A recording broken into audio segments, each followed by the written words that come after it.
나는 환자가 유혈이 낭자한 끔찍한 상태에 있는 것을 보았다. 민영익은 칼날에 동맥이 잘리고 머리가 벗겨졌습니다. 한국 기독교, 즉 개신교 전례의 결정적 장면이 뭘 것 같으세요? 1885년 4월 5일 주일이죠.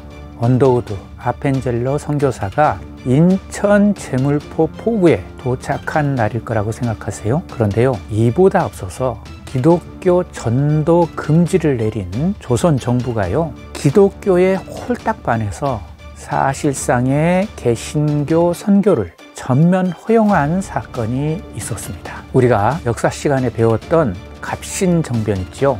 그 거사 당일에 선교사 호레스 알렌의 지대한 역할이 있었기 때문입니다. 우리가 그 갑신정변의 의미에 대해서 논외로 하겠습니다. 그 갑신정변 당일, 즉 1884년 12월 4일 밤입니다. 그날 우정국 낙성식 행사 현장 얘기를 좀 해보겠습니다. 12월 4일에 김옥균, 박용호, 서재필, 서광범, 홍영식 등이요, 즉 개화파들이 조선 사회의 척적 중심의 권력을 뒤집고 개화 정권을 수립하기 위해서 쿠데타를 감행합니다. 무력으로 정권을 뒤집고자 한 거죠. 이들은 이날이요, 우정국 개국 축하연 자리를 D-Day로 잡습니다. 우정국은 지금 서울 종로구 견지동 조계사 옆에 있습니다. 당시 건물이 문화유산으로 남아 있습니다. 이날 행사는요, 이른 저녁부터 시작해서 순조롭게 진행이 됩니다. 명문가 자제인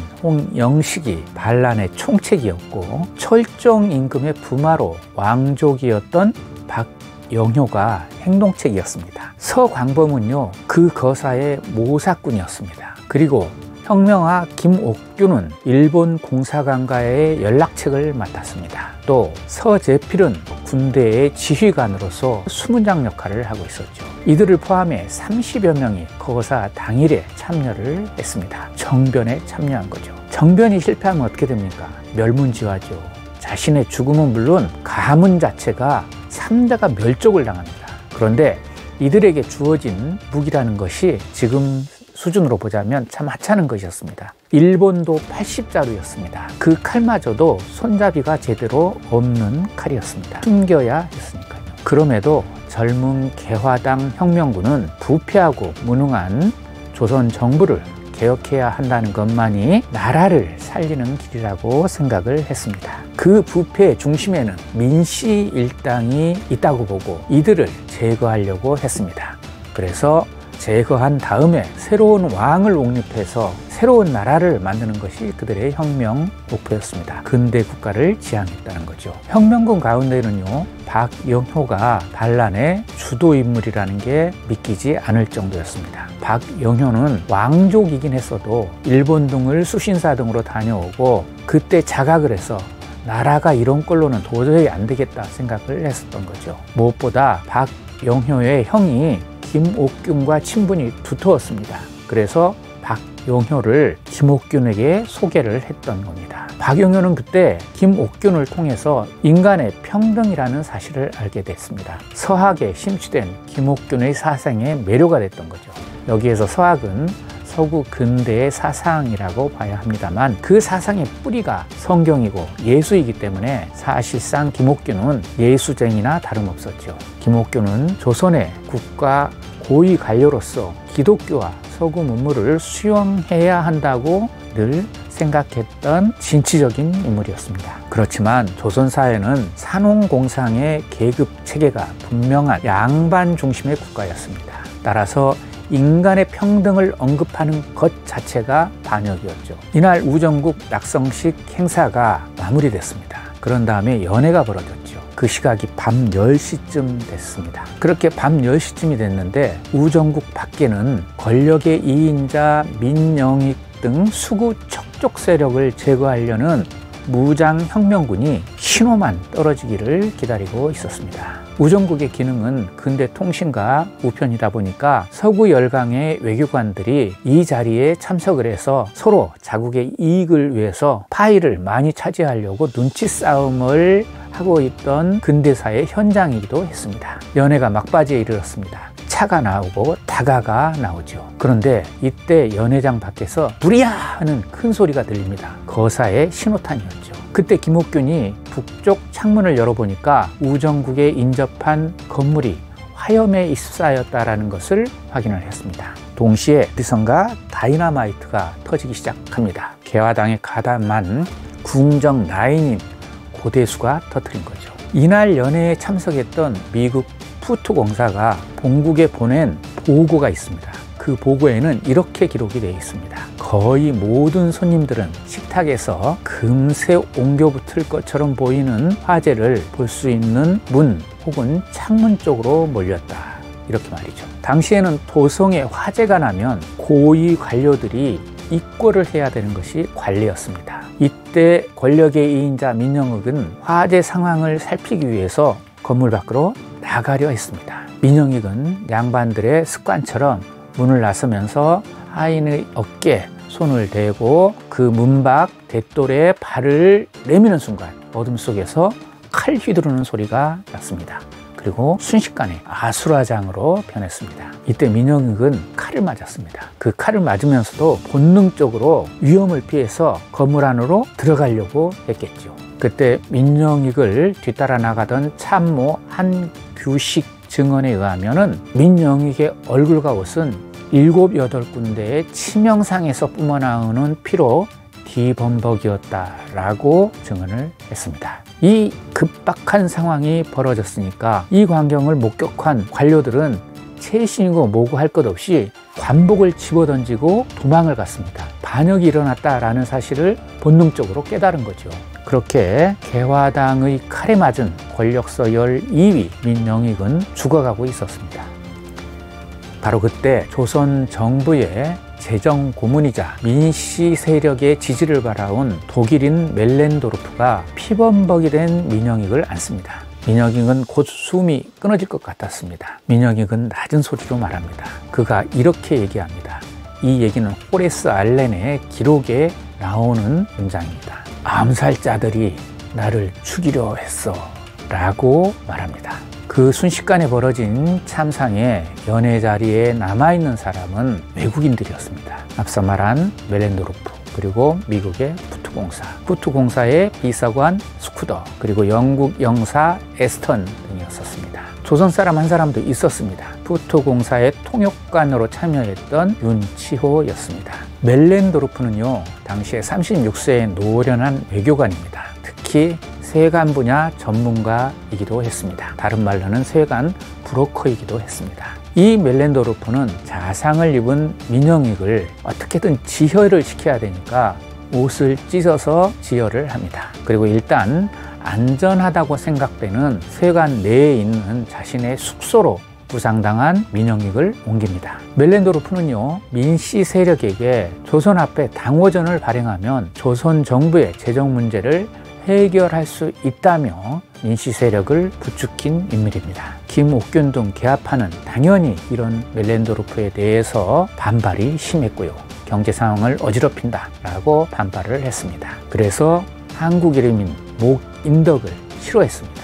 이 멜렌도르프, 즉 목인덕은 자상 치료를 할 수 있는 서양 의술 의사를 찾기 위해서 일본 공사관에 연락을 해야 됐습니다. 그래야만이 민영익을 치료할 수 있다는 것을 알고 있었습니다. 그렇지만 멜렌도르프는 그러한 선택을 하지 않습니다. 왜냐하면 개화파가 청나라와 민씨 세력을 밀어내기 위해서 일본의 지지를 얻고 있다고 판단을 한 거죠. 그 지지를 얻고 정변을 일으켰다라고 생각을 한 겁니다. 어찌됐든 멜렌도르프의 입장에서는 어떻게든 권력의 2인자 민영익을 살려야만 자신도 살 수 있는 길이었습니다. 그때 멜렌도르프의 머릿속에 스친 인물 하나가 있습니다. 미국 의사 알렌이었습니다. 알렌은 당시에 26세, 결혼한 지 얼마 안 되는 미국 출신 의사였었죠. 알렌은 미국 마이애미 의대를 졸업하고 독실한 신앙을 가진 프란시스 메신저와 결혼을 했었습니다. 알렌은 이 메신저의 믿음에 반해서 선교사를 택했습니다. 그리고 1883년 10월에 중국에 도착해서 남경에서 자리를 잡았었습니다. 하지만 이 남경에서 아내가 임신과 풍토병으로 고생을 말할 수 없이 하자 2달여 만에 좀 더 생활 여건이 나은 상해로 선교지를 옮깁니다. 알렌은 이때 고생을 무진장합니다. 프랑스가 상해를 폭격한다는 두려움, 아내의 출산과 병마, 어려운 중국어 학습, 서양 의료 활동을 지속할 수 없다는 압박감 등이 겹쳐서 본국 선교부에 그 어려움을 호소를 합니다. 다른 선교지를 찾겠다는 제스처였죠. 그리고 1883년 6월이었습니다. 알렌은 알고 지내던 조선 세관의 근무자 조셉 파스라는 인물이 있습니다. 이 인물에게 편지를 합니다. 내가 조선으로 가서 그 나라의 발전에 기여할 수 있겠는가? 나는 조선의 외국인 거주자들의 건강을 돌볼 수 있다네. 이렇게 편지를 씁니다. 그리고 알렌은 갑신정변이 나던 해인 1884년 9월에 가족과 함께 상해에서 제물포로 도착을 했습니다. 그의 공식 직함은 미국 공사관 소속 의사였습니다. 비공식적으로는 미국 북장로회 해외 선교부 파송 선교사였습니다. 한국 이름이 알련이었습니다. 아무튼 이 알렌은 그날 밤 내가 죽어가는 사람을 데리고 있는데 당신이 웃을 수 있어 라는 멜렌도르프의 쪽지를 받고 서울 정동 자신의 집을 나섭니다. 그 집을 나설 때요, 부트 공사의 비서관 스쿠더가 조선 군졸 50여 명을 데리고 알렌을 호위합니다. 그리고 멜렌도르프의 숙소로 갑니다. 거기에 도착한 알렌이 민영익의 상태를 살핍니다. 그 상태에 대해서 일기에 이렇게 기록해 놨습니다. 나는 환자가 유혈이 낭자한 끔찍한 상태에 있는 것을 보았다. 민영익은 칼날에 동맥이 잘리고 머리가 벗겨졌습니다. 그 칼에 맞는 순간 본능적으로 피하지 않았다면 칼날에 머리가 베이고 척추가 베일 뻔했던 거죠. 그런데 이 민영익이 누굽니까? 민비, 즉 명성 황후의 친족이며 그때 온건한 개화파였습니다. 그런데 그 계급적 한계를 극복하지 못하고 점진적 개화를 주장하는 조선 정부의 엘리트 관료로 남았던 거죠. 그리고 민비 척족으로서 조선 권력의 수장이나 다름없이 지냈습니다. 그런 그가 수십 군데 자상을 입자 그날 밤 조선의 의사 14명이 달려들어서 민영익의 상처를 천연수지 방법으로 지혈하는데 안간힘을 쏟습니다. 하지만 외과적 치료에는 한계가 있었습니다. 결국 그대로 두면 민영익은 죽는 겁니다. 조선의 의술이라는 게 신체 발부 수지 부모입니다. 그 근간인 조선의 의술은 민영익에게 큰 힘이 못 됐습니다. 반대 이 조선의 권력자 민영익을 두고 조선 의사들로서는 서양 의사가 하는 짓을 그대로 두고 볼 수는 없는 것 또한 그들이 처한 난처한 상황이었죠. 그렇게 난감한 조선 의사들에게 멜렌도르프의 집에 같이 지내고 있던 독일인 사업가 니플러라는 사람이 있었는데요. 그 니플러가 허리에 꼰청을 빼릴 듯이 하면서 조선 의사들에게 보란듯이 시위를 벌입니다. 그리고 조선 의사들에게 이렇게 말합니다. 밖으로 나가 얘기 좀 합시다 라고 말이죠.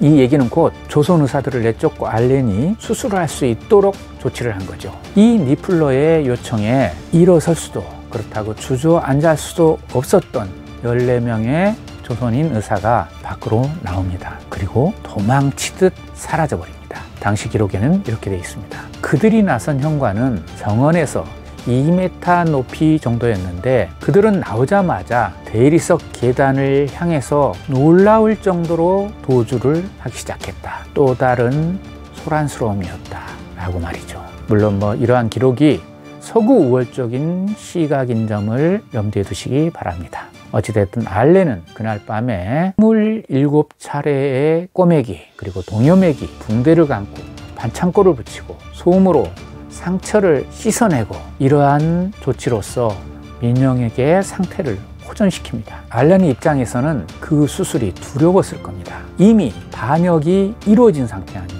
그러면 대학살이 따를 거 아닙니까? 그 갑신정변이 3일천하이긴 했지만 정변에 성공했어요. 따라서 그날 밤 자신에게 어떤 보복이 가해질지 알 수 없는 상태입니다. 그것은 미국도 아니고 조선이라는 알 수 없는 나라였었으니까요. 당시 알렌은 일기에 군중으로부터 위해를 당할 수 있다고 생각해서 그 아내에게 연발곤총 한 자리를 주면서 꼭 필요한 경우에만 쓰라라고 했다고 적었습니다. 그리고 자신도 중국 카빈 소총을 빌려가지고 침대 밑에 두고 잤다고 기록했습니다. 그때 5개월 된 자녀 해리가 태어나서 정동에서 살고 있었으니까요. 그러니까 알렌 입장에서 보자면 20대 중반의 한 가족의 가장이었습니다. 알렌은 민영익을 살려냈습니다. 그리고 갑신정변은 3일 천하 끝에 실패로 끝났습니다. 영모자들은 멸문지화됐습니다. 이 호레스 알렌이라는 인물이 조선에 들어온 지 불과 3, 4개월 만에 벌어진 일입니다. 이 갑신정변을 겪으면서 고종임금과 민비 그리고 민씨 권력은 알렌을 총애하기 시작합니다. 그리고 부정적인 개신교의 이미지를 단숨에 호감으로 바꿔놓습니다. 그 이후 고종과 조선정부는 근대 의술의 필요성을 인정하게 됩니다. 그리고 반역자 홍영식의 집토에 1885년 국립병원인 광해원을 짓습니다. 광해원이 지금의 헌법재판소 자리입니다. 결국은 국립병원의 하드웨어는 조선 정부가 맡았습니다. 그리고 소프트웨어는 알렌이 원장으로 취임에 맡게 됩니다. 이 광해원은 훗날에 제중원, 세브란스 병원 등으로 이름을 바꿉니다. 연세의료원 그룹인 거죠. 이 혁명과 반역의 사이에서 발생한 수술 사건, 이 사건이 한국의 근대를 열어줄 줄을 누가 알았겠습니까?